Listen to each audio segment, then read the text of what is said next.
आइए आज हम पढ़ते हैं 12th केमिस्ट्री का unit 10 halo alkane and hello Erin. ये हमारा तीसरा वीडियो है इस यूनिट का।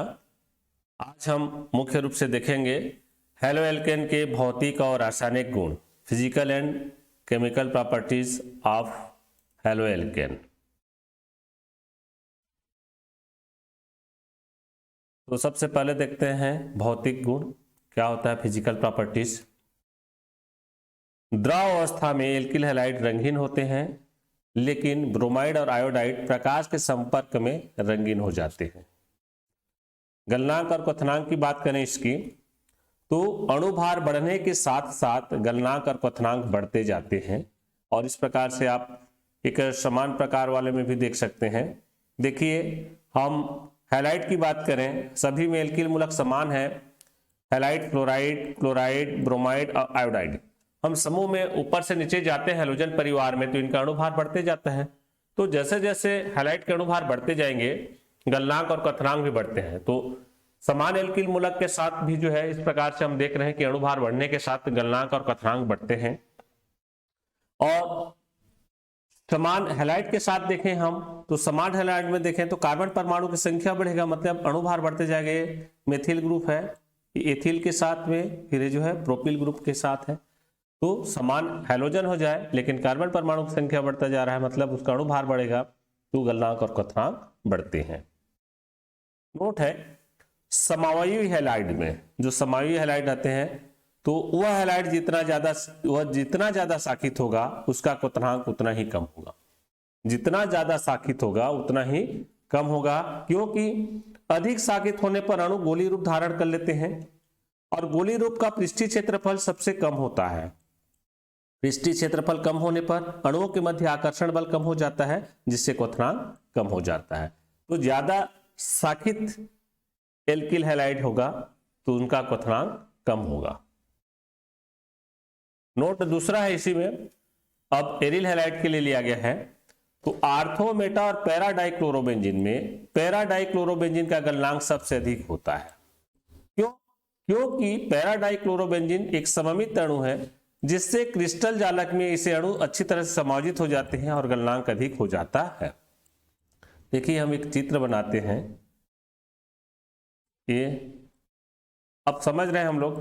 पैरा की बात कर रहे हैं, तो पैरा में क्या होगा, हैलाइड जो है यहाँ पे जुड़ेगा, ये पैरा पोजीशन है ना। आप सभी जानते हैं ये वाला स्थिति आर्थो है, ये मेटा है, और ये जो ऊपर और नीचे वाला क्या है, इसको पैरा बोलते हैं। तो पैरा में जब जुड़ता है तो क्या होता है, पैरा डाइक्लोरोबेंजीन में अणु जो है सममित हो जाते हैं। इस कारण जो है इनमें या इनके जालक में अणु जो है अच्छी तरह समायोजित हो जाते हैं, इस कारण गलनांक अधिक हो जाता है। घनत्व, अणुभार बढ़ने के साथ साथ घनत्व भी बढ़ते जाता है। देखिए, यहाँ पे दिखाया गया है, एल्किल फ्लोराइड का कम है और एल्किल आयोडाइड का बहुत अधिक है।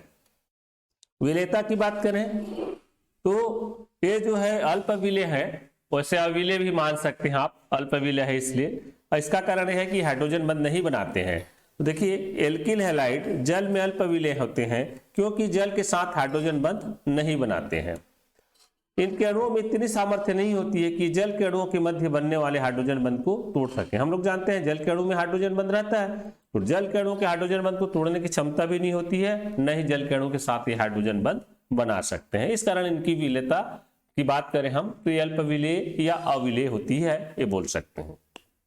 एल्किल हैलाइड की कार्बन हैलाइड बंध की प्रकृति, तो विद्युत ऋणता में भिन्नता के कारण कार्बन एक्स बंध ध्रुवीय होता है। आप जानते हैं कि ये जो कार्बन से सबसे अधिक ऋण विद्युतीय हैलाइड है, तो कार्बन के जो या साझे के जो इनका कार्बन और हैलाइड द्वारा साझे का जो इलेक्ट्रॉन युग्म है, उस इलेक्ट्रॉन युग्म को अपनी ओर ज्यादा आकर्षित करती है अधिक ऋण विद्युतीय हैलाइड। इसलिए कार्बन में जो है आंशिक धन आवेश और हैलाइड में आंशिक ऋण आवेश आ जाता है, और ये द्विध्रुव उत्पन्न होता है इसमें। इस कारण ध्रुवता के कारण जो है ये अधिक क्रियाशील हो जाते हैं। देखिए, इस प्रकार से जो है इनमें आवेश आ जाता है, देख रहे हैं, कार्बन में आंशिक धन आवेश और हैलाइड में आंशिक ऋण आवेश होता है। ये जो है ऋण नहीं है, ये बंध को बताता है ना, CX बंध है। तो देखिए ये जो ऋण आवेश आंशिक आया, इसमें आंशिक धन आवेश आया। कारण क्या है, हैलाइड अधिक ऋण विद्युती है तो इलेक्ट्रॉन युग्म को अपनी ओर आकर्षित करती है, और इसी ध्रुवीयता के कारण जो है ये अधिक क्रियाशील हो जाते हैं। और CX बंध का कार्बन परमाणु नाभिक स्नेही के आक्रमण का केंद्र होता है, नाभिक रागी का। ये इस प्रकार से देख सकते हैं, RX एल्किल हैलाइड है, NU न्यूक्लियोफिलिक नाभिक रागी है, तो ये नाभिक रागी क्या है, इसके कार्बन पर अटैक करेगा तो हैलाइड जो है आसानी से अलग हो जाता है, क्योंकि ये जो है अधिक ऋण विद्युती होती है और कार्बन में जो है धन आवेश रहता है, तो आसानी से जो है और न्यूक्लियोफिलिक को या नाभिक स्नेही को ग्रहण कर लेता है, और उसके साथ में फिर जो है न्यूक्लियोफिलिक यौगिक बना देता है, नाभिक रागी यौगिक बना देता है। RNU दिख रहा है आपको। RX में क्रियाशीलता का क्रम या एल्किल हैलाइड में क्रियाशीलता का क्रम, इस पर सबसे अधिक क्रियाशील होगा एल्किल हैलाइड में एल्किल आयोडाइड, और सबसे कम होगा एल्किल फ्लोराइड। अब देखते हैं रासायनिक गुण। तो रासायनिक गुण की बात करें तो ये 3 प्रकार की अभिक्रिया प्रस्तुत करते हैं। नाभिक रागी प्रतिस्थापन अभिक्रिया है पहला, दूसरा निराकरण अभिक्रिया जिसको विलोपन अभिक्रिया के नाम से जाना जाता है, और तीसरा धातुओं के साथ अभिक्रिया। तो सबसे पहले हम देखते हैं नाभिक रागी प्रतिस्थापन अभिक्रिया। ठीक है, नाभिक स्नेही प्रतिस्थापन अभिक्रिया बोलते हैं इसको। तो नाभिक रागी प्रतिस्थापन अभिक्रिया एक्चुअल में है क्या चीज, इसमें एल्किल का जो हैलाइड ग्रुप रहता है वो नाभिक रागी के द्वारा या नाभिक रागी अणु द्वारा जो प्रतिस्थापित हो जाता है, उसी को बोलते हैं नाभिक रागी प्रतिस्थापन अभिक्रिया। नाभिक रागी अर्थात हम बोलते हैं कोई एक नाभिक रागी आएगा, नाभिक स्नेही अणु, और दूसरे नाभिक रागी को प्रतिस्थापित कर देता है। इस प्रकार से देख रहे हो, एल्किल हैलाइड है, NU नाभिक रागी है, ये आया तो कि बंध टूट जाता है ना, एक से अलग हो जाता है, आप देख रहे हैं यहाँ पे, और उसके साथ में दूसरा नाभिक रागी जुड़ जाता है। तो नाभिक रागी प्रतिस्थापन अभिक्रिया, एक नाभिक रागी आता है और दूसरे नाभिक रागी को हटा करके एल्किल के साथ में जुड़ जाता है। अब देखते हैं इसमें नाभिक रागी का कुछ अभिक्रियाएं। तो पहला है जलीय KOH या NOH के साथ में अभिक्रिया। तो इसमें देखते हैं जलीय KOH के साथ क्रिया करके पोटेशियम हाइड्रोक्साइड से या सोडियम हाइड्रोक्साइड से क्रिया करके एल्कोहल बनाता है। तो देखिए एल्किल हैलाइड जो है ना, तो ये आप इस KX को अलग कर दीजिए, इस प्रकार से हो जाएगा। तो हमारे पास बचा ROH, तो देखिए ROH बना दिया, एल्कोहल बना देता है। तो जलीय KOH के साथ में या NOH के साथ में एल्कोहल बनाता है, एल्किल एल्कोहल बन जाता है। और ये उदाहरण है, हमने लिया एथिल क्लोराइड का, तो एथिल क्लोराइड में एक क्लोरीन और एक क्लोराइड और के को अलग कर दो, तो देखिए क्या बन जाएगा, CH3CH2OH, एथिल एल्कोहल बन गया। एल्कोहलिक KOH के साथ या NOH के साथ क्रिया करेंगे तो यहाँ पे जो है आपको एल्कोहल नहीं बनेगा, यहाँ पे एल्किन प्राप्त होगा। ये चीज याद रखना, परीक्षा में पूछे जाने लायक प्रश्न है। जलीय KOH और एल्कोहलिक KOH में अलग अलग प्रोडक्ट उत्पाद बनता है ना। एल्किल हैलाइड जब जलीय KOH से क्रिया करेगा तो एल्कोहल बनेगा, लेकिन एल्कोहलिक KOH के साथ में या NOH के साथ क्रिया करेगा तो एल्किन बनता है। ठीक है, अब वहां एल्किन इसलिए नहीं बनता कि वहां का जो है नाभिक रागी उतना स्ट्रांग नहीं हो पाता है हैलाइड को हटाने के लिए, क्योंकि जलीय KOH उसका कारण मैं बाद में बताऊंगा, पहले अभी क्रिया देखना। देखिए ये एल्कोहलिक KOH से क्रिया करके एल्किन बनाती है। ये देख सकते हैं आप उदाहरण, यहाँ पे हमने लिया प्रोपिल क्लोराइड का और यहाँ पे है KOH। ठीक है, तो एक KCl तो निकल जाएगा, ठीक है निकल जाएगा, लेकिन एल्कोहल की उपस्थिति के कारण क्या होता है, यहां जो CH2 बॉन्ड है यहाँ का, तो यहां से एक हाइड्रोजन निकल जाएगा। ठीक है, अब एक हाइड्रोजन निकलेगा और यहां से एक हैलाइड निकल रहा है, तो दोनों के पास एक एक इलेक्ट्रॉन है, तो साझेदारी से यहाँ पे डबल बॉन्ड बना लेते हैं। क्या बना लेंगे, डबल बॉन्ड बना लेते हैं। तो देखिए यहाँ पे प्रोपीन बन गया, CH3CH डबल बॉन्ड CH2, तब यहाँ के एक हाइड्रोजन निकल गया और यहाँ से एक क्लोरीन निकल गया। ठीक है, तो इस कारण जो है क्या बना लेते हैं, डबल बॉन्ड बना लेते हैं। तो ये एल्किन बन गया, प्रोपीन बन गया। जबकि जल के साथ जब अभिक्रिया, जलीय केओएच के साथ अभिक्रिया होता है तो क्या बनता है, एल्कोहल बनता है। ये इसी से संबंधित प्रश्न है, देखिए मैं आपको कारण बताऊंगा, बोला था आप पूछा जा सकता है। एल्किल क्लोराइड के जलीय केओएच से अभिक्रिया द्वारा एल्कोहल बनता है, लेकिन एल्कोहलिक केओएच की उपस्थिति में एल्कीन मुख्य उत्पाद के रूप में प्राप्त होता है, समझाइए। तो कारण यह है, देखिए जलीय विलयन में केओएच लगभग पूर्ण आयनित होकर हाइड्रॉक्सिल आयन देता है, जो प्रबल नाभिक रागी होने के कारण एल्किल हैलाइडों पर प्रतिस्थापन अभिक्रिया करके एल्कोहल बनाते हैं। ठीक है, ये मुख्य कारण आ गया आपका। फिर कुछ है, जलीय विलयन में हाइड्रॉक्सिल आयन उच्च जलयोजित होते हैं, इनमें हाइड्रॉक्सिल आयनों का क्षारीय गुण घट जाता है, जिससे ये एल्किल हैलाइड के बीटा कार्बन से हाइड्रोजन परमाणु पृथक्कृत करने में असफल हो जाते हैं और एल्कीन नहीं बना पाते। लेकिन दूसरी ओर हम देखें एल्कोहलिक केओएच में, तो पोटेशियम हाइड्रॉक्साइड के एल्कोहलिक विलयन में एल्काक्साइड आयन होते हैं, और एल्काक्साइड आयन होने के कारण जो है इसमें हाइड्रॉक्सिल से प्रबल क्षार होने के कारण, या हाइड्रॉक्सिल आयन से प्रबल क्षार होता है एल्काक्साइड आयन, सफलतापूर्वक जो है आसानी से एल्किल क्लोराइड से HCl अणुओं का विलोपन कर देता है और एल्कीन बना देता है। अब आता है सोडियम एल्काक्साइड से क्रिया करने पर ईथर बनते हैं, ये विलियमसन संश्लेषण विधि के नाम से जाना जाता है। तो देखते हैं एल्किल हैलाइड जो है सोडियम एल्काक्साइड के साथ क्रिया करके ईथर बना देती है। क्या बना देती है, ईथर। तो आप जो है Na इसको आप इस प्रकार से अलग कर सकते हो, ये देखिए क्या अलग हो गया NaX, तो R वो R' बन सकता है ना, दूसरा R है तो R' कर सकते हो आप इसको। आप चाहे तो X को इधर भी लिख सकते हो, ऐसा करके XR करके लिखोगे तो फिर यहाँ पे NaX कर सकते हो अलग। तो ये आपको याद रखना है, सोडियम एल्काक्साइड के साथ एल्किल हैलाइड क्रिया करके ईथर बनाती है। ये उदाहरण है, देखिए सोडियम एल्काक्साइड का एल्किल हैलाइड के साथ मैं जो लिखने के लिए बोल रहा था, देखिए NaX को हम अलग कर दिए, आप जोड़ दो बाकी को, प्रतिस्थापन अभिक्रिया है ना। तो C2H5O C2H5। पोटेशियम नाइट्राइड से क्रिया करने पर एल्किल नाइट्राइड बनता है, आपको इस पे भी ध्यान देना होगा विशेष। पोटेशियम नाइट्राइड से क्रिया करके एल्किल नाइट्राइल बनाता है, देखिए एल्किल हैलाइड एथिल हैलाइड है, पोटेशियम नाइट्राइड से क्रिया किया और एथिल नाइट्राइड बनाया।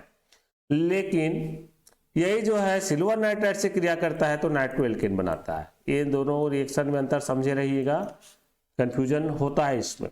पोटेशियम नाइट्राइड के साथ क्रिया होगा एल्किल हैलाइड का तो एल्किल नाइट्राइड बनता है, नाइट्राइड बनता है, ठीक है, एल्किल नाइट्राइट बनेगा, नाइट्राइड लिखा है, नाइट्राइड बनेगा।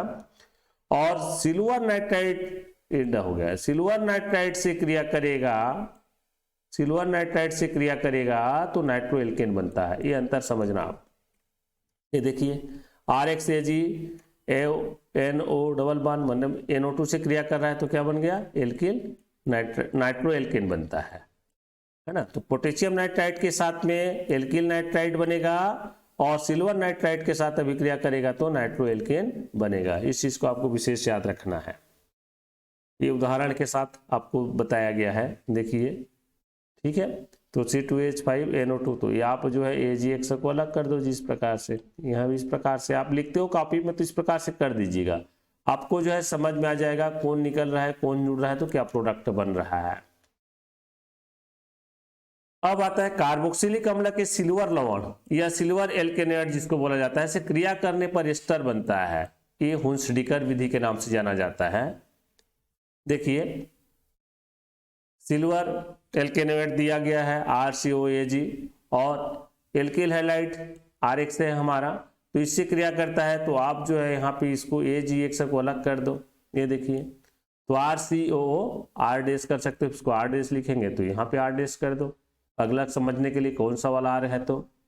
और इस प्रकार से ये एस्टर बना देता है कार्बोक्सिलिक अम्ल के सिल्वर लवण से एल्किल हैलाइड क्रिया करके। ये उदाहरण है इसका CH3COAG सिल्वर एसीटेट है ना, तो आप AgX को अलग कर दो जी तो बन गया एथिल एसीटेट प्राप्त हो गया।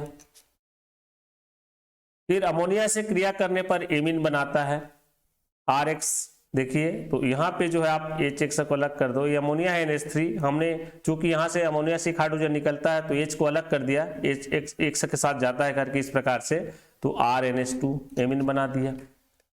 एल्किल एमीन से क्रिया करने पर डाई एल्किल एमीन बनता है। तो एल्किल हैलाइड एल्किल एमीन से क्रिया करके डाई एल्किल एमीन बनाता है, R2NH बना देता है। यहाँ भी आप जो है HXO को अलग कर सकते हो। और AR देखिए R2 हो गया और NH। पोटेशियम साइनाइड से क्रिया करने पर साइनाइड बनाता है। इसमें भी आप पोटेशियम साइनाइड और सिल्वर साइनाइड का अंतर देखेंगे। सिल्वर साइनाइड के साथ आइसोसाइनाइड बनाएगा, ये अंतर आपको याद रखना होगा। तो पोटेशियम साइनाइड से क्रिया करने पर साइनाइड बना देता है, एल्किल साइनाइड बनाता है। तो देखिए यहाँ पे जो आप एक से को अलग कर दो तो बच गया R और CN, तो RCN एल्किल साइनाइड बना दिया। लेकिन इसी का उदाहरण हम देखते हैं, तो उदाहरण को आप एथिल हैलाइड है तो देखिए एथिल साइनाइड बना दिया, ठीक है। साइनाइड बनेगा पोटेशियम साइनाइड से क्रिया करके, विशेष आप याद रखेंगे अंतर को। और सिल्वर साइनाइड से अगर क्रिया किया तो आइसोसाइनाइड बनता है। इस चीज को आपको याद रखना है, ये कंफ्यूजन रहता है। पोटेशियम साइनाइड से साइनाइड बनाएगा एल्किल साइनाइड, और सिल्वर साइनाइड के साथ क्रिया करेगा तो आइसोसाइनाइड बनेगा। इसका कारण बताऊंगा, अभी अभिक्रिया को देख लेते हैं। देखिए RX अब AgX अलग हो जाएगा, है ना। अब आप हमको ऐसा लग रहा है कि RCN बनेगा, लेकिन RCN नहीं बनता। ये N जो है R के साथ जुड़ेगा, इसके कार्बन के साथ जुड़ेगा। यहाँ पे इलेक्ट्रॉनिक बंधाता होता है ना, ये नाइट्रोजन जो है, तो RNC हो जाता है, ठीक है।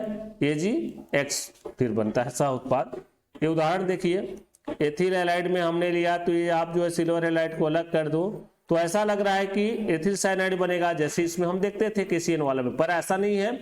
आपको याद रखना है, सिल्वर साइनाइड के साथ जब अभिक्रिया होता है तो नाइट्रोजन जो है इलेक्ट्रॉन का साझा करता है, तो नाइट्रोजन पहले आ जाता है कार्बन के साथ जुड़ने के लिए, इसलिए NC के रूप में लिखेंगे, आइसोसाइनाइड के रूप में, तो एथिल आइसोसाइनाइड प्राप्त होगा। इसी के बारे में देखिए हम कारण बता देते हैं और नोट के रूप में लिया हूं मैं। RX की क्रिया या एल्किल हैलाइड की क्रिया पोटेशियम साइनाइड से करने पर मुख्य पदार्थ एल्किल साइनाइड बनता है, लेकिन जब सिल्वर साइनाइड से क्रिया कराते हैं तो मुख्य पदार्थ एल्किल आइसोसाइनाइड बनता है। ऐसा क्यों? तो इसका कारण आपको अब समझ में आ जाएगा। देखिए, है ना, RX KCN से क्रिया कराए, RCN बना। इसका कारण यह है कि पोटेशियम साइनाइड एक आयनिक यौगिक है। यह जलीय विलयन में साइनाइड आयन देता है, मतलब K+ और CN- आयन होता है, तो ये जलीय विलयन में साइनाइड आयन दिया।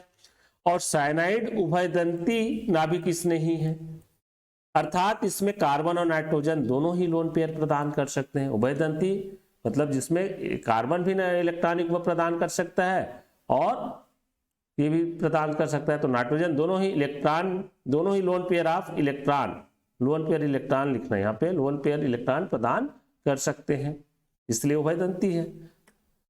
और कार्बन द्वारा लोन पेयर इलेक्ट्रॉन प्रदान करने पर, ये लोन पेयर हो गया, यहाँ पे आप जो है पेयर के बाद इलेक्ट्रॉन जरूर लिखें, है ना, इलेक्ट्रॉन जरूर लिखें। प्रदान करने पर RCN का निर्माण होता है, एल्किल साइनाइड का निर्माण होता है, और इसमें कार्बन कार्बन बंध ज्यादा मजबूत होता है। जबकि नाइट्रोजन द्वारा लोन पेयर प्रदान करने पर RNC बनता है, इसमें CN बंध दुर्बल होता है, अतः एल्किल साइनाइड अधिक मात्रा में बनता है। कहने का मतलब यह है कि जब loan pair of electron carbon प्रदान करेगा तो एल्किल साइनाइड बनेगा, और जब loan pair of electron nitrogen प्रदान करेगा तो एल्किल आइसोसाइनाइड बनता है। अब दूसरा कारण इसमें सिल्वर साइनाइड के लिए दिया गया, देखिए सिल्वर साइनाइड सहसंयोजक होने के कारण केवल नाइट्रोजन परमाणु लोन पेयर ऑफ इलेक्ट्रॉन प्रदान कर सकता है, अतः आइसोसाइनाइड प्रमुख मुख्य उत्पाद है। आपको समझ में आ गया होगा कि CN आयनिक यौगिक है, तो CN में जो है कार्बन और नाइट्रोजन दोनों उभयदंती है, दोनों लोन पेयर ऑफ इलेक्ट्रॉन प्रदान कर सकते हैं, लेकिन यहाँ पे कार्बन जो है कार्बन कार्बन वाला बंध ज्यादा मजबूत होता है, इसलिए साइनाइड वहां प्राप्त होगा। लेकिन सिल्वर साइनाइड सहसंयोजी होने के कारण इसमें केवल नाइट्रोजन अणु ही प्राप्त लोन पेयर ऑफ इलेक्ट्रॉन देता है, इसलिए मुख्य उत्पाद के रूप में आइसोसाइनाइड बनता है। ये अंतर है दोनों में। अब नाभिक रागी प्रतिस्थापन अभिक्रिया जो पढ़ रहे थे, हमने कुछ उदाहरण देखा, उसका विस्तार देखते हैं। इनके प्रकार को हम देखेंगे, जो कि ASN अभिक्रिया के नाम से जाना जाता है, जिसको सब्स्टिट्यूशन न्यूक्लियोफिलिक रिएक्शन बोलते हैं। तो ये वे अभिक्रिया जिनमें एक नाभिक स्नेही के स्थान पर दूसरा नाभिक स्नेही आता है उन्हें नाभिक स्नेही प्रतिस्थापन अभिक्रिया कहते हैं या नाभिक रागी प्रतिस्थापन अभिक्रिया कहते हैं।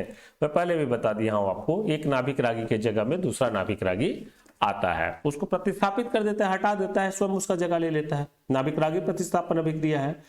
और यह अभिक्रिया दो प्रकार की होती है, पहला SN1 और दूसरा SN2 अभिक्रिया।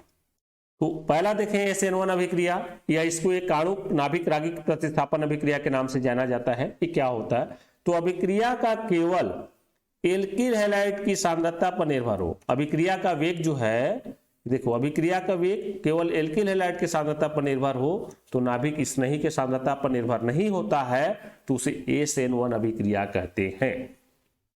ये देखिए RX प्लस NU, आप तो जान रहे हैं इस प्रकार की अभिक्रिया होती है। ये न्यूक्लियोफिलिक जाता है नाभिक रागी, दूसरे नाभिक रागी जो हैलाइड है इसको प्रतिस्थापित कर देता है, हटा देता है, अपना स्थान ले लेता है और इस प्रकार से उत्पाद बना देता है। ठीक है, SN1 अभिक्रिया में। तो इसकी क्रियाविधि समझ लें कैसे कैसे होता है। आइए देखते हैं क्रियाविधि। यह दो पदों में होती है। पहले पद में मध्यवर्ती कार्बोकेटायन बनता है। देखिए SN1 अभिक्रिया दो पद में पूरा होगी, पहले पद में कार्बोकेटायन बनेगा और यह धीमी गति से होती है, अर्थात ये दर्द निर्धारक पद है। हम लोग पढ़े ना, वेग निर्धारक पद या दर्द निर्धारक पद किसको बोलेंगे रासायनिक अभिक्रिया में? तो वह अभिक्रिया जो धीमी गति से संपन्न होती है। तो RX देखिए ये स्लो होगा, तो यहाँ पे कार्बोकेटायन बना R प्लस, है ना, ये कार्बोकेटायन है, यहाँ पे कार्बोकेटायन बन रहा है, ये कार्बोकेटायन है। और चूंकि ये कार्बोकेटायन है तो एक ही अभिक्रिया इसमें अभिकारक भाग ले रहा है, इस अभिक्रिया का वेग भी जो है, ये अभिक्रिया की कोटि क्या होगी, अभिक्रिया की कोटि 1 हो जाएगी, क्योंकि दर निर्धारक पद यही स्लो रिएक्शन वाला। स्लो यह धीमे पद में क्रियाकारक एक अणु भाग लेता है, अतः यह प्रथम कोटि अभिक्रिया है। ठीक है ना। दूसरे पद में, अब दूसरे पद में जो कार्बोकेटायन बना है इसके बारे में बताया जा रहा है। दूसरे पद में कार्बोकेटायन न्यूक्लियोफाइल से शीघ्रता से क्रिया करके प्रतिस्थापी उत्पाद बनाता है। ये जो कार्बोकेटायन बना है अब आएगा नाभिक रागी, उसके क्रिया करेगा और प्रतिस्थापी उत्पाद बनाएगा तेजी से। देखिए कार्बोकेटायन है हमारा, यहाँ पे जो लिए थे, न्यूक्लियोफिलिक आ रहा है तो इसके साथ फास्ट रिएक्शन होता है, लिखा गया है, और अपना जो है न्यूक्लियोफाइल से शीघ्रता से क्रिया कर लेता है और प्रतिस्थापी उत्पाद बना देता है। ध्रुवीय विलायकों की उपस्थिति में यहाँ क्रिया तेज गति से होती है। ध्रुवीय विलायक अगर लिया जाए तो और तेज गति से होती है। ठीक है, उदाहरण समझ लें हम इसका। जब तृतीयक ब्यूटिल हैलाइड, अब तृतीयक ब्यूटिल हैलाइड की उदाहरण ले रहे हैं, तो तृतीयक ब्यूटिल हैलाइड की क्रिया जलीय केवच से की जाती है तो तृतीयक ब्यूटिल एल्कोहल बनता है। ये देखिए तृतीयक ब्यूटिल हैलाइड है, ये जलीय केवच है, इससे क्रिया कराए तो तृतीयक ब्यूटिल एल्कोहल बन रहा है। ठीक है, ये उसका उदाहरण है। और इसकी क्रियाविधि देखें हम तो देखिए फर्स्ट में क्या होगा, कार्बोकेटायन बनेगा बोले थे, तो ये जो है तृतीयक ब्यूटिल हैलाइड, यहाँ पे आप देख रहे हो तृतीयक ब्यूटिल हैलाइड का कार्बोकेटायन बन गया। ठीक है, और फास्ट में फिर क्या होगा, आपको बताया गया है कि कार्बोकेटायन जो बनता है ना, तो कार्बोकेटायन क्या करेगा, नाभिक रागी से शीघ्रता से अभिक्रिया कर लेता है। तो ये जो नाभिक रागी है OH, इससे शीघ्रता से क्रिया करके अपना प्रतिस्थापी उत्पाद बना दिया तृतीयक ब्यूटिल एल्कोहल। ठीक है, तो इस प्रकार से फास्ट अभिक्रिया होती है। चूंकि अभिक्रिया का वेग का निर्धारण जो है धीमी पद वाले अभिक्रिया से होता है, तो धीमी पद है तो इसमें एक अभिकारक अणु भाग ले रहे हैं, इसलिए अभिक्रिया का वेग 1 होगा। ठीक है, यहाँ देखिए उसी का विस्तार लिखा गया है। तृतीयक ब्यूटिल क्लोराइड में एक क्लोराइड लिख दिया गया है, क्योंकि यहाँ पे हैलाइड लिया है, आप क्लोराइड ले सकते हो उसके जगह में, तो आप इसको जो है हाईलाइट कर लो। ठीक है, अभी मैं जो लिखा हूँ उस हिसाब से हाईलाइट कर दो। अगर क्लोराइड लिखना है तो 1 से 1 की जगह में पूरा जो है आप Cl लिख दो, 1 से बराबर Cl, तो क्लोराइड के लिए हो जाएगा।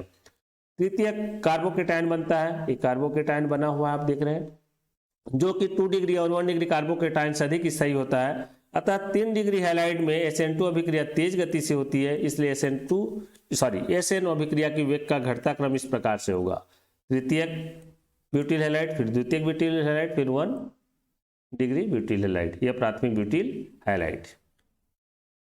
एक क्रियाशीलता का या अभिक्रिया के वेग का घटता क्रम है, तो सबसे अभिक्रिया का वेग किसमें होगा, तृतीयक ब्यूटिल हैलाइड में, फिर द्वितीयक में फिर प्राथमिक कार्बोकेटायन से, क्योंकि यह अधिक स्थायी होगा तृतीयक वाला। एक क्रिया में रेशमीकरण भी होता है। अब नोट है, बेंजीन और एलिल हैलाइड में SN1 अभिक्रिया सबसे तेज गति से होती है, क्योंकि बेंजीन और एलिल कार्बोकेटायन अनुनाद के कारण अधिक स्थायी होते हैं, अतः SN1 अभिक्रिया का वेग का घटता क्रम इस प्रकार हो जाएगा, बेंजीन हैलाइड में अधिक होगी, फिर जो है एलिल हैलाइड का कम होगा उससे, फिर 3 डिग्री 2 डिग्री 1 डिग्री हैलाइड का होगा। तो ये अभिक्रिया के वेग का घटता क्रम याद रखेंगे। अब आता है दूसरा SN2 अभिक्रिया या द्विअणुक नाभिक स्नेही प्रतिस्थापन अभिक्रिया। ये क्या होता है, अभिक्रिया का वेग एल्किल हैलाइड के साथ साथ नाभिक स्नेही पर भी निर्भर करता है, दोनों की सांद्रता पर निर्भर करेगा। ठीक है, ये जैसा, और यहाँ पे NE को मैं पहले लिखा हूं, पहले इसलिए लिखा हूं, आप उधर पढ़ोगे तो समझ में आ जाएगा कि जब न्यूक्लियोफिलिक का यहाँ पे अटैक होता है तो जब इसको हैलाइड को प्रतिस्थापित करता है तो न्यूक्लियोफाइल जो है पीछे साइड से जुड़ता है, पीछे साइड आक्रमण करता है और वहां से जुड़ता है। इसकी क्रियाविधि देख लें, यह क्रिया एक पद में होती है। हमने SN1 का क्रियाविधि देखा तो 2 पद में होती थी, लेकिन SN2 अभिक्रिया एक पद में होगी। इसमें न्यूक्लियोफाइल पीछे से 180 अंश के कोण पर प्रहार करता है, अटैक करता है, जिससे मध्यवर्ती संक्रमण अवस्था बनती है। यहाँ संक्रमण अवस्था क्या बनेगी, मध्यवर्ती, जबकि उसमें मध्यवर्ती वहां क्या बना था, कार्बोकेटायन बना था। यह अत्यंत स्थायी है, अस्थायी है ना, और दुर्बल नाभिक स्नेही इसमें से हट जाता है। ये देखिए, इस समीकरण से आपको पता चल जाएगा, ये RX है प्लस NU यहाँ पे लिखा गया है। तो आप इसको और ज्यादा समझने के लिए क्या करना, इस NU को RX के पहले भी लिख सकते हो, क्योंकि पीछे से अटैक करेगा, इधर से अटैक करेगा। ठीक है, इधर से अटैक करेगा पीछे से 180 डिग्री पर। देखिए तो इस चित्र में आप देख सकते हो, NE को हमने पीछे साइड R के लिखा है ना, एल्किल मूलक है, तो इधर डॉटेड लाइन से प्रदर्शित किया है, मतलब जो है आके जुड़ रहा है। और ये जो NX का जो है यहाँ पे ठोस लाइन था, आप देख रहे हो यहाँ पे डॉटेड लाइन आ गया, माने X बंध जो है टूटने के कगार पे है। ये संक्रमण अवस्था है, जो मध्यवर्ती बन रहा है ये क्या है, संक्रमण अवस्था है। और इस प्रकार से आके देखिए पीछे से जुड़ गया न्यूक्लियोफाइल, तो NUR लिखे हैं, मतलब पीछे साइड जुड़ा है, और ये X जो है अलग हो गया है, हैलाइड जो है आयन जो है अलग हो गया। तो इसमें आप देख रहे हो स्लो रिएक्शन कहां प्राप्त हो रहा है, मध्यवर्ती संक्रमण अवस्था में। तो यहाँ पे 2 अणु भाग ले रहे हैं, एक न्यूक्लियोफाइल का और दूसरा अभिकारक का जो एल्किल हैलाइड है वो। तो यहाँ पे अभिक्रिया की कोटि 2 हो जाएगी, क्योंकि वेग निर्धारक पद धीमी गति से होने वाला अभिक्रिया होता है, तो ये वेग निर्धारक पद है। तो ये द्वितीय कोटि की अभिक्रिया है, क्योंकि क्रियाकारक के 2 अणु भाग ले रहे हैं। यह क्रिया ध्रुवीय विलायकों में तेज गति से होगी। देखिए SN1 अभिक्रिया ध्रुवीय विलायक में होती है तेज गति से, तो SN2 जो है अध्रुवीय विलायक में तेज गति से होती है। इस क्रियाविधि में अणु के विन्यास का प्रतिपन्न हो जाता है, विन्यास बदल जाता है ना। हमने देखा SN अभिक्रिया में जहां से हैलाइड हटता है वहीं पे जाके नाभिक रागी जुड़ता है, लेकिन इसमें ऐसा नहीं है। SN2 अभिक्रिया में हैलाइड जिधर से रहता है हटता है, उसके पीछे साइड अपोजिट साइड में ही जाके नाभिक रागी जुड़ता है, इसलिए इस क्रियाविधि में अणु के विन्यास का प्रतिपन्न हो जाता है। उदाहरण देखिए, जब मेथिल हैलाइड की क्रिया जलीय के से की जाती है तो मेथिल अल्कोहल बनता है ना, ये दिखाया गया आपको मेथिल अल्कोहल बनते हुए। तो इसकी क्रियाविधि समझें, तो क्रियाविधि में इस प्रकार से होगा, ये जो है OH जो है इसके पीछे साइड से आक्रमण करेगा। ठीक है, हम सीधा सीधा लिख दें, स्लो है। तो देखिए आपको यहाँ पे संक्रमण अवस्था में बताया गया है, यहाँ पे OH है। ठीक है, और फास्ट होगा तो देखिए OH इधर CH3 जोड़ के बताया गया है ना। यहाँ पे हम समझने के लिए इसको सीधा सीधा लिख दिए हैं, पर इस प्रकार से जुड़ेगा। OH पहले कहाँ है, पीछे साइड CH3 की तरफ जुड़ेगा, क्योंकि इसका विन्यास का प्रतिपन्न हो जाता है।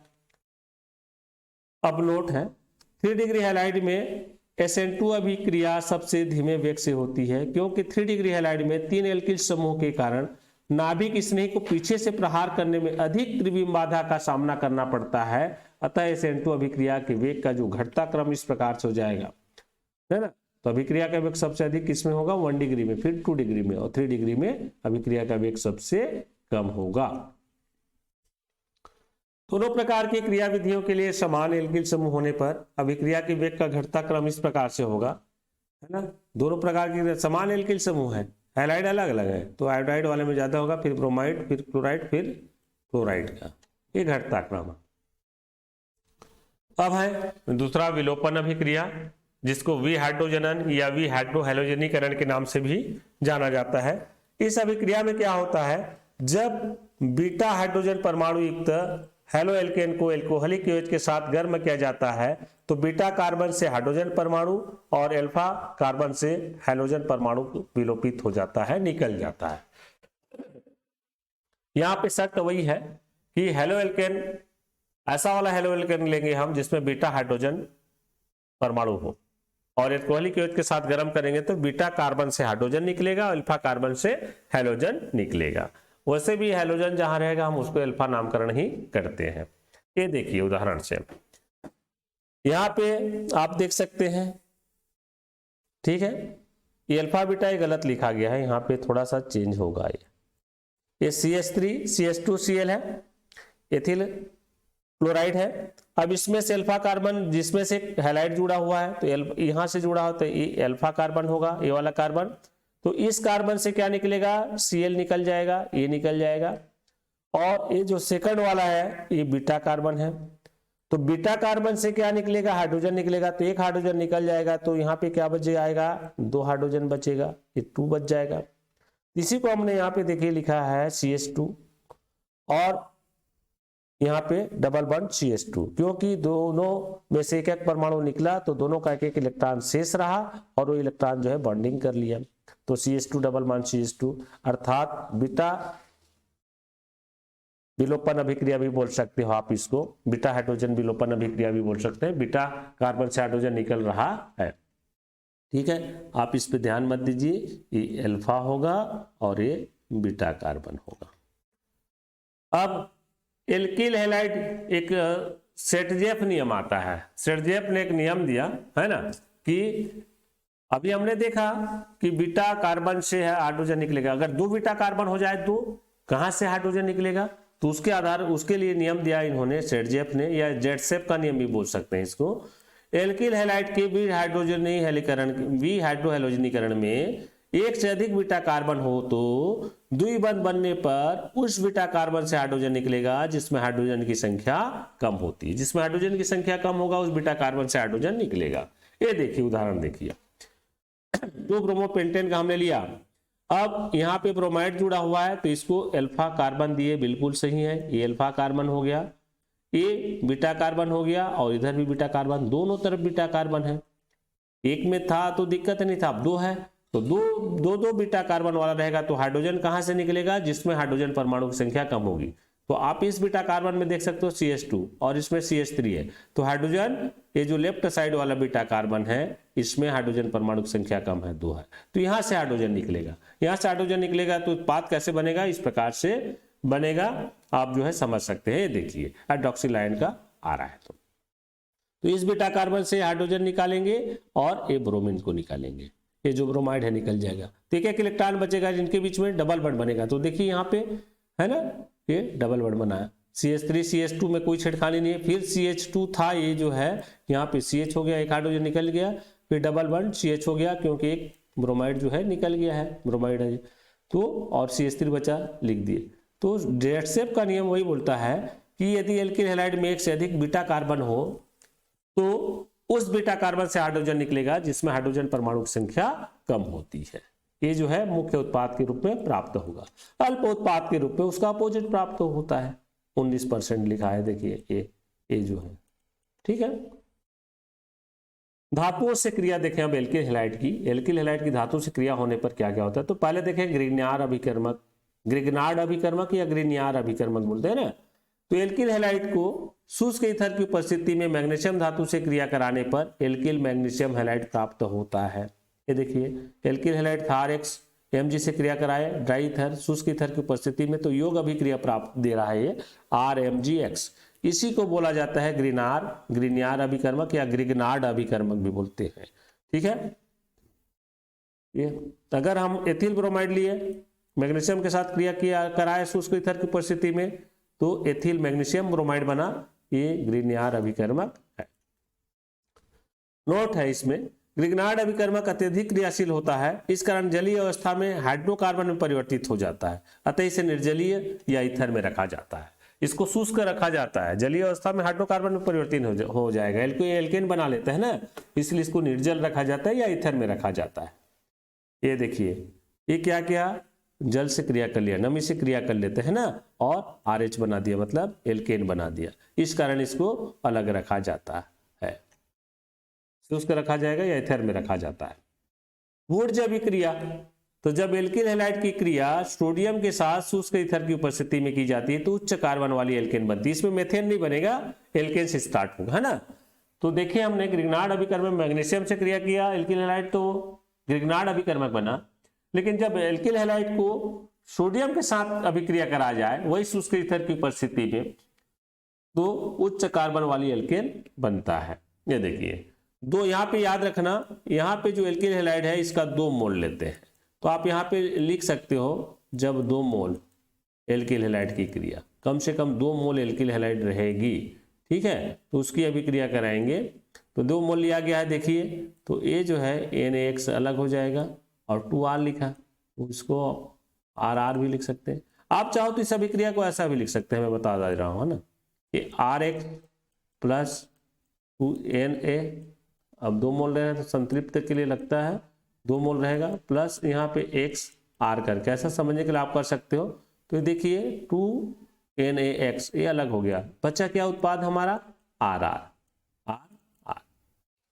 इसको जोड़ दोगे, मान लो एल्किल मूलक ले रहोगे CH3 तो एथेन बनेगा, तो यही चीज है। इसको हमने लिया CH3Cl के साथ 2 मोल सीधा लिख दिया 2Na, तो 2CH3 मतलब इसको जो गुणा कर दोगे तो C2H6 बना, एथेन बना, ठीक है। फिटिंग विधि, फिटिंग अभिक्रिया, ये से ना, ये एरिल हैलाइड का है, एरिल हैलाइड का है, मतलब हेलो एरिन के लिए है, परंतु मैं यहाँ पे बता दिया हूँ वुड्ज अभिक्रिया, तो वुड्ज फिटिंग भी आता है, तो यहाँ समझ लें, हेलो एरिन में और पढ़ लेंगे हम इसको। फिटिंग अभिक्रिया किसको बोलेंगे, तो जब हेलोबेंजीन की क्रिया सोडियम के साथ शुष्क ईथर की उपस्थिति में की जाती है, डाइफेनिल बनता है। देखिए, वुड्ज अभिक्रिया में क्या था, एल्किल हैलाइड की क्रिया कराई गई थी, बाकी वहां भी सोडियम था, शुष्क ईथर था, यहाँ भी है, यहाँ पे हेलोबेंजीन लिए तो डाइफेनिल बन गया। देखिए, 2 मोल लिया हेलोबेंजीन, शुष्क ईथर की उपस्थिति, सोडियम के साथ क्रिया कराया, C6H5 C6H5 डाइफेनिल बन गया। अब इसी से आता है वुड्ज फिटिंग अभिक्रिया। अब वुड्ज फिटिंग अभिक्रिया में दोनों को हेलोबेंजीन नहीं लेंगे। देखिए, थोड़ा अंतर आप समझते जाइए। वुड्ज अभिक्रिया में एल्किल हैलाइड लिए थे, सोडियम शुष्क ईथर था, ठीक है, फिटिंग में भी सोडियम और शुष्क ईथर था, लेकिन यहाँ पे 2 मोल हेलोबेंजीन लिए थे, ठीक है, हेलोइन लिए थे। और वुड्ज फिटिंग में क्या होगा, यहाँ भी सोडियम और शुष्क ईथर रहेगा, यहाँ पे क्या होगा, एक जो हैलाइड वाला रहेगा एल्किल हैलाइड रहेगा और दूसरा एरिल हैलाइड रहेगा, ठीक है, वो चीज होती है। तो देखिए, जब हेलोबेंजीन की क्रिया एल्किल हैलाइड के साथ शुष्क ईथर की उपस्थिति में की जाती है तो एल्किल बेंजीन बनता है, आप समझ सकते हो। देखिए, यहां हमने एरिल हैलाइड लिया 1 मोल और 1 मोल एल्किल हैलाइड लिया। वुड्ज में क्या था, 2 मोल एल्किल हैलाइड था, फिटिंग में 2 मोल एल्किल बेंजीन था, लेकिन वुड्ज फिटिंग में एक एल्किल हैलाइड होता है, दूसरा एल्किल बेंजीन होता है, और सोडियम शुष्क ईथर तो रहेगा। और यहां जो बनेगा, यहाँ पे C6H5R मतलब एल्किल बेंजीन बनेगा, है ना, एल्किल बेंजीन मतलब यहाँ पे जैसे CH3 लिए तो मेथिल बेंजीन बनेगा, C2H5 लिए तो एथिल बेंजीन बनेगा। इस प्रकार से होती है ये जो अभिक्रिया में अंतर है, आप तीनों को इस प्रकार से अंतर करके समझ सकते हैं, ठीक है। Thanks for watching. आपको पसंद आए तो लाइक शेयर करिए, सब्सक्राइब कर दीजिए, बिल्कुल सब्सक्राइब कर ही दीजिए। और वीडियो देखना है आपको 12th क्लास का, 11th केमिस्ट्री का, तो आप जो है इस लिंक पे जा करके देख सकते हैं, मेरा चैनल्स का लिंक है। अगर कोई त्रुटि होता है तो कमेंट बॉक्स पे जरूर लिख दीजिए और सुधार भी लिख दीजिए, उसका आंसर अगर नहीं पता तो मैं लिख दूंगा, ताकि जो है सामने वाले जो पढ़ाई करते हैं उनको भी वो फायदा हो सके, और ज़्यादा से ज़्यादा लोगों को आप शेयर करो ताकि उनको भी इनका फायदा मिल सके। एक नोट्स है, मैंने समझाने का प्रयास किया है, और स्कूल में जैसे समझाया जा सकता है बोर्ड में उतना अच्छा इसमें नहीं समझाते बनता है लिखते लिखते हर चीज़ को, क्योंकि ये प्रिंट टाइप करके बनाया जाता है इसको, तो फिर भी समझाने का एक प्रयास है, लेकिन आप इसको नोट्स के रूप में लिख दीजिए, और जहां सुधार की आवश्यकता होती है बीच में बताते हैं आप, वहां बिल्कुल जो है सुधार करिए। धन्यवाद।